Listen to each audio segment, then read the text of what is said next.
Se você busca em ter seu próprio negócio e empreender no segmento que mais cresce no Brasil e lucrar até R$ 12.000 por mês, você precisa conhecer a Micromarket. Prazer, meu nome é Daniel, sócio fundador da Micro, e a gente é uma franquia de mercados autônomos. Esses mercados que funcionam com condomínios residenciais, empresas, hotéis, shopping e muito mais. A partir de R$ 60.000, você monta a sua unidade, fatura 24 horas por dia, 7 dias por semana, em horários flexíveis, sem a necessidade de ter funcionários. Eu sei que parece ser bom demais para ser verdade, mas só no Brasil já existem mais de 10.000 unidades de mercados autônomos em funcionamento. Na Micromarket, você tem o retorno do seu investimento a partir de 6 meses e uma rentabilidade de 20% a 30% ao mês. É uma grande revolução que vem acontecendo no varejo brasileiro, onde cada vez mais o consumidor busca conveniência, praticidade e segurança no seu dia a dia. Então, se você ficou interessado, entre em contato com o nosso time comercial, que a gente vai te dar todo o suporte e te mostrar como é fácil empreender com a Micromarket. Eu espero vocês. Forte abraço.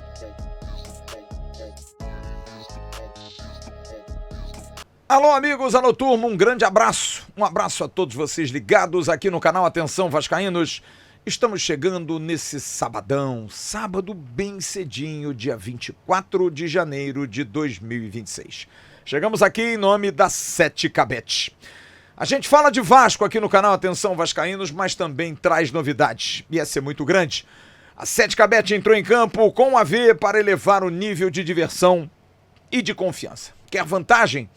Tem super odds, saque instantâneo, cashback de até 25%, jogos variados e suporte 24 horas. E olha, seguro, transparente, do jeito que o vascaíno merece. Mas fique atento, hein? Só para maiores de 18 anos e sempre com aquela responsabilidade. Quer conhecer? Aqui embaixo, ó, o QR Code. Direcione o celular para o QR Code e descubra o mundo da 7Cabet. O Vasco recebeu ontem o atacante Brenner como um novo reforço para seu elenco para os próximos 4 anos. E vai receber na madrugada de hoje para amanhã, 00:40, o atacante colombiano, o controvertido atacante colombiano Marino Inestrosa. 2 jogadores jovens, saudáveis, de muita capacidade técnica, bons jogadores, ótimos jogadores. Mas o que eu queria falar hoje é sobre o quanto esses jogadores potencializarão um time que me parece não ter evoluído.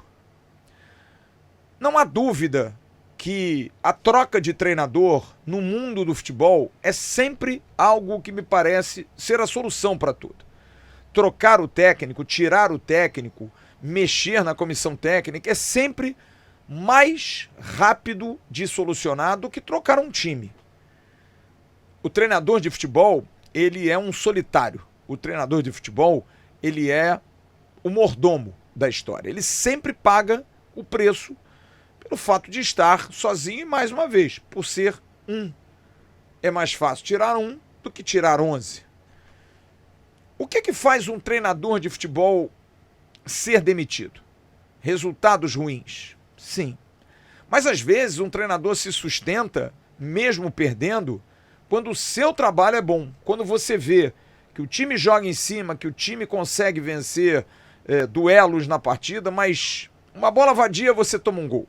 Num contra-ataque você toma um gol. Você perde um título às vezes, massacrando o adversário, e isso pesa, porque o resultado é o que é importante. Eu sou muito mais pela performance, porque para mim performance vem agregado ao resultado, é consequência o resultado. Quem performa bem tem mais possibilidade de ganhar. É a mesma coisa da questão de uma contratação ser uma aposta. Qualquer jogador pode dar errado, mas quando você contrata um jogador de prateleira alta, jogador com bons números, com história, com capacidade de suportar pressão de jogar em grandes clubes, a tendência é que esse jogador esteja mais próximo do sucesso, porque já é algo rotineiro na vida dele, do que um jogador que é uma dúvida. Então, quanto mais você performa, mais próximo você está do bom resultado. Que pode não acontecer porque isso é um jogo. É o esporte. Às vezes o outro time também treina muito, performa bem, e por um detalhe, por uma situação. Os últimos anos do Vasco têm passado muito por uma cobrança que nós fazemos e que o torcedor faz de algo que o Vasco perdeu, infelizmente, e que é comprovado, por exemplo, nos números do clássico Vasco e Flamengo. Desde 2017, fazemos um corte aqui de 9 anos. 9 anos. O Vasco da Gama jogou 34 partidas contra o seu maior rival, que sempre foi histórico em termos de disputas, com jogos iguais, vitórias do Vasco, vitórias do Flamengo, decisões, craques dos dois lados, e que criou-se um abismo por conta de gestões erradas, de irresponsabilidades, de bravatas. O Vasco foi ao fundo do poço, o Vasco se distanciou de um Flamengo que também viveu momentos ruins, mas soube se organizar. Desprezou a vaidade, vendeu seus jogadores, investiu em estrutura, conseguiu fazer uma gestão capaz de multiplicar esse dinheiro recebido com vendas de jogadores criados na base deles, e tornou-se um clube potência. Claro que com vantagens de apoio governamental, apoio de Estado, apoio de patrocínios e privilégios em termos de negociações comerciais. A gente sabe de tudo isso. Isso é histórico. Mas a gente sabia conviver com isso e a gente ganhava mesmo assim. Só que hoje o abismo tornou-se maior em função exatamente desse distanciamento, desse favorecimento e de uma incompetência nossa. São 2 vitórias em 34 jogos. O Vasco precisa se reconstruir, precisa remodelar o seu pensamento para voltar a competir. É essa palavra mais importante, como eu vinha dizendo, que nós, torcedores do Vasco, nós apaixonados pelo Vasco, deixamos de ver o nosso time fazer. Competir, brigar, jogar de igual para igual, ser superior, amassar o adversário. Há quanto tempo a gente não vê o Vasco amassando alguém? Aquela vitória de 6-0 sobre o Santos, eu tenho certeza que você, torcedor, olhou para o lado e disse assim, me belisca, eu não estou acreditando. Sabe por quê? Porque passou a ser exceção à regra. Não passou a ser algo comum, que era comum ao Vasco. O Vasco, campeão brasileiro em 1997, só para tirar um recorte, ganha do Flamengo no Maracanã numa semifinal, classificando-se para a final com o Palmeiras de 4-1. Então era comum ao Vasco vencer e vencer bem seus adversários. Mas é claro, tinha vezes que perdia também, mas competia. E o Vasco deu ao seu torcedor na última quarta-feira um desânimo muito grande, porque criou-se uma expectativa em cima de um ano de 25, que foi nota 7.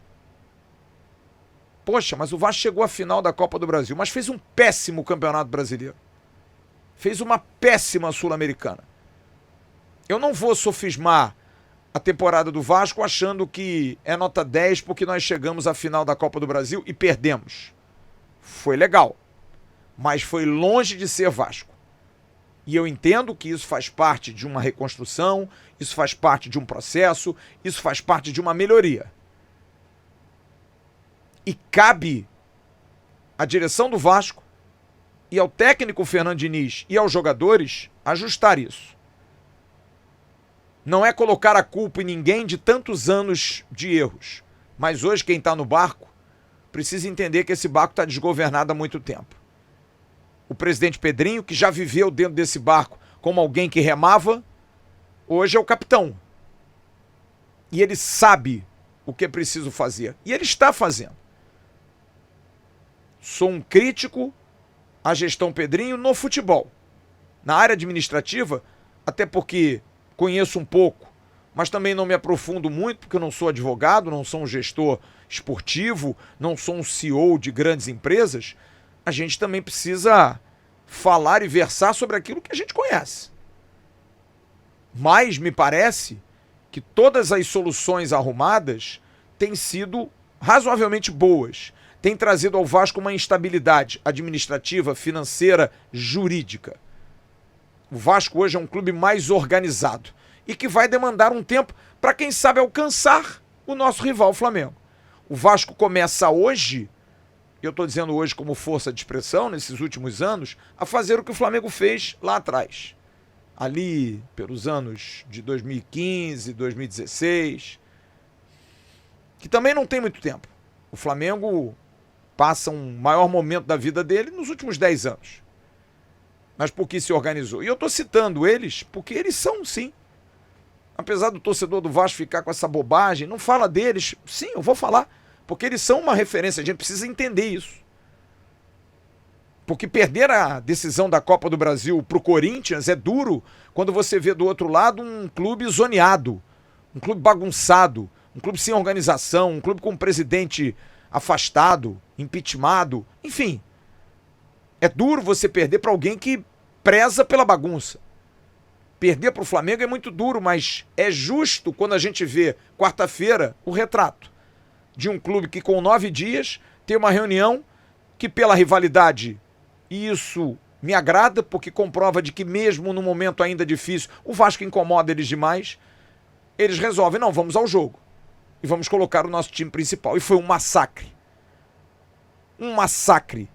O que comprova que ainda há uma distância. Mas o que traz ao torcedor esse desânimo de quarta-feira é porque o ano de 25, nos embates, nós íamos bem. Apesar de um hiato enorme ali de final de outubro, novembro, até agora, o Vasco não tem jogado um bom futebol. O Vasco vence pouco, muito em cima da força, muito mais no, né, na porrada, na pancada, do que jogar um bom futebol. O Vasco fez alguns bons jogos esse ano. O jogo, para mim, correto, 90 minutos, foi contra o Cruzeiro. Nós jogamos um grande jogo em São Januário. O jogo com o Santos nós vencemos de 6, mas sofremos no início, o que é normal também. Mas acho que as debacles, os jogos negativos, foram muito maiores que os jogos positivos. E aí que vem o início do meu papo aqui que eu queria trazer. Porque o Vasco reforça seu elenco com bons jogadores, com jogadores de boa qualidade, mas muito baseado na chave do cofre para o seu treinador. Já falei sobre isso essa semana no Acorda. Não vou me repetir. Mas acho que a partir do momento em que o Fernando Diniz pede os jogadores, e todos falam isso, que é algo que incomoda. Porque parece que o jogador não se convence de vir para o Vasco porque é o Vasco. Ele se convence de vir para o Vasco porque é o Diniz. Quer dizer que se o Diniz sair, então eles vão embora. Então eu acho que o Vasco está um pouco refém do Fernando Diniz. Mas vamos lá, vamos pensar no ponto positivo. No copo mais cheio do que o copo vazio estando no meio. Talvez bote ainda mais pressão o Fernando Diniz, porque, olha, os ingredientes para você fazer a comida estão todos aí. Se azedar, se passar do ponto, se ficar muito salgado, se ficar pouco salgado, é porque você é um mau cozinheiro. Porque eu acho que o trabalho do Fernando Diniz, ele estagnou. Porque quando o Diniz chega no Vasco, em qualquer outro clube, o que se pensa? Vai ter a saída lá de trás, vai ter um time com posse de bola, o que eu também acho uma covardia com ele. Não dá para rotular o trabalho do Diniz só por isso. Tem que ter os conceitos básicos do futebol. Um time que jogue agregado, que faça um jogo apoiado, que faça ultrapassagens com seus laterais, que tenha uma posse de bola qualificada no meio, que tenha esticadas para jogadores velozes na frente, que o Vasco tem. Eu acho que existem, né, outras valências que somente a saidinha lá de trás, a posse de bola de 90% contra 10% do adversário. É um time que fez 94 gols na temporada. É claro que o Diniz não estava no comando na temporada toda, mas ele praticamente ficou aí 8 meses no comando. Mas sofreu 94 gols. E na carreira do Diniz é uma característica dele. Com o Diniz é com emoção. Eu passei de bug lá no Nordeste, em Fortaleza, o cara pergunta, com emoção ou sem emoção? No caso do Diniz não tem alternativa de sem emoção. Com ele é com emoção. E você tem que acostumar. Então, tem sido doloroso para o torcedor do Vasco, porque a gente vê um time sem nenhuma reação, um time sem nenhum antídoto para certos venenos que acontecem durante os jogos, um treinador que conversa muito com seus auxiliares e não consegue deliberar soluções para problemas crônicos e clássicos durante o jogo. Mas a partir do momento em que ele contrata jogadores com o perfil dele, a esperança é que o time possa jogar. Afinal, são jogadores que ele pensou. Quer coisa melhor do que isso? É como um treinador de seleção, convoca quem ele quer. E monta o time em cima da estratégia dele. No Vasco é a mesma coisa. Ele tem o René Strossa, que é um jogador que ele queria levar para o Fluminense para o lugar do Arias. Ele tem um Brenner, que já elogiou ele demais. Tem o Felipe Coutinho, que é um cara que ele admira muito. Tem o Thiago Mendes, que é um volante que ele também referendou. Tem o Carlos Cuesta e o Robert Renan, sendo que o Renan, ele mesmo disse que é um dos melhores zagueiros de saída de bola do mundo. O Vasco, no papel, tem bons jogadores. Mas cabe ao treinador do Vasco dar uma dinâmica constante a esse time, regular a esse time. E acho que a chegada de jogadores com o perfil que ele pede aumenta ainda mais a responsabilidade do técnico Fernando Diniz, que precisa dar resultado. Muita gente pergunta, o Diniz pode ser demitido? E eu afirmo aqui, sem conversar com ninguém da diretoria, até porque a diretoria não se comunica nesse nível, eu digo, não, ele não vai sair. Pela convicção que o presidente Pedrinho tem, que o diretor técnico Felipe Loureiro tem, que o diretor executivo Admar Lopes tem, que toda a direção tem, de que o Fernando Diniz vai dar a solução. E aí é uma dicotomia, porque ao mesmo tempo em que a gente não quer a troca do treinador, que trabalhos longevos sempre dão muito certo, a gente quer a troca do treinador para imediato porque não está dando certo. E a pergunta é, qual é o limite disso? Até quando a gente vai ter que esperar o time jogar? Porque eu citei no BDG, citei no News de ontem, o Vasco jogou contra o Flamengo como jogou contra o Botafogo no Engenhão quando perdeu 3-0. O Vasco jogou contra o Flamengo como jogou com o Grêmio em Porto Alegre quando foi amassado e deu um chute no gol. O Vasco jogou contra o Flamengo como jogou contra o Bahia em Salvador.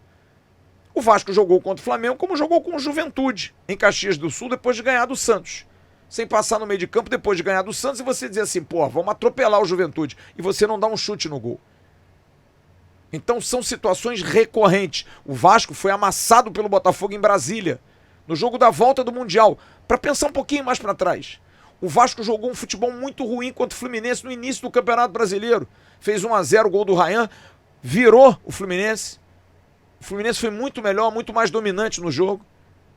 Então, o Vasco não joga bem há muito tempo. Mas o Vasco joga bem há muito tempo. Dá para entender? Não dá. Porque nesse meio tempo de jogos ruins, teve o jogo do Cruzeiro, teve o jogo do Bahia, né? Teve o jogo do Inter, que o Vasco venceu. Teve o jogo do Bragantino, que o Vasco perdeu, mas deu 20 chutes no gol. Teve o jogo do Bragantino lá, que o Vasco ganhou bem, de um time difícil. O Vasco fez alguns bons jogos. O Vasco fez algumas boas partidas. O Vasco, por exemplo, contra o Fluminense, quando venceu por 2-0, com 1 minuto de jogo, o Germancano perde um gol claríssimo. Num erro de saída de bola, uma falta em cima do Barros, o Lúcio Acosta rouba, o Germancano entra cara a cara com o Léo Jardim, faz a defesa. No jogo contra o Santos, no 6-0, logo no início o Vasco tem bola na trave. O Santos perde gol com o Guilherme, com o Neymar. Então foram resultados, o Bragantino em Bragança, o Paulo Henrique entrega uma bola pro atacante do Bragantino, pro Sacha, se não me engano, que perde um gol logo no início. Então o Vasco, quando joga bem, mesmo assim ainda titubeia. Então é uma irregularidade que incomoda o torcedor, sem que o Vasco tenha um time ruim. Todos os jogadores do Vasco são bons jogadores, até com bons serviços prestados por onde passaram. Temos um goleiro da seleção, temos um lateral da seleção, temos o central da seleção colombiana, temos um lateral esquerdo que é sempre, né, cotado para ir para a Europa, um quarto zagueiro que estava na Europa, no Zenit. Temos um volante que jogou em alto nível no Lyon, jogou em bom nível fora do Brasil. Temos um meia campeoníssimo no Liverpool, no Barcelona. Temos um atacante como Andrés Gomes, de seleção colombiana. Temos o Nuno Moreira, um jogador que o técnico da seleção portuguesa tem observado, fez rasgados elogios a ele. Tínhamos o Ryan, tínhamos o Verratti, artilheiro do Brasil com 27. Então, no papel, não é um time ruim. Mas papel não ganha jogo. O que ganha jogo é dentro de campo. Que esses reforços cheguem que sejam reforços mesmo, que eles possam trazer benefício técnico, e acho que trarão, mas acima de tudo, que Diniz abraça ainda mais essa responsabilidade, que tenha consciência que a coletiva que ele deu na quarta-feira foi totalmente fora dos parâmetros, faça uma reflexão e que use os jogadores dentro daquilo que ele pensa com o futebol e faça esse time jogar. Porque talvez você possa dizer, mas esse aqui eu não pedi, esse aqui eu não queria. Não, se você trouxer todos os jogadores que o treinador ele tem obrigação, e aí é uma justificativa, porque se o time não andar, mesmo com os jogadores que ele pediu, alguma coisa precisa ser feita. E sobre esse time do Diniz, a gente vai ouvir daqui a pouco o Jean Faísca, num Faísca Tá On imperdível, de análise tática daquilo que o Vasco cometeu de erros e teve de virtudes, se é que as teve, no jogo de quarta-feira contra o Flamengo. Eu, se fosse você, não perdia. Mas antes, dá o like pra gente aqui, se inscreva também no canal. Em nome da Micromarket da 7K, estamos encerrando o Acorda desse sábado. Tchau.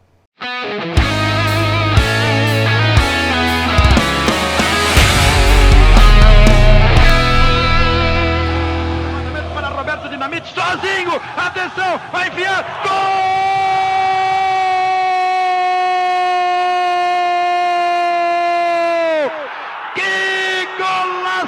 Maravilhoso do moço que mora em Caxias.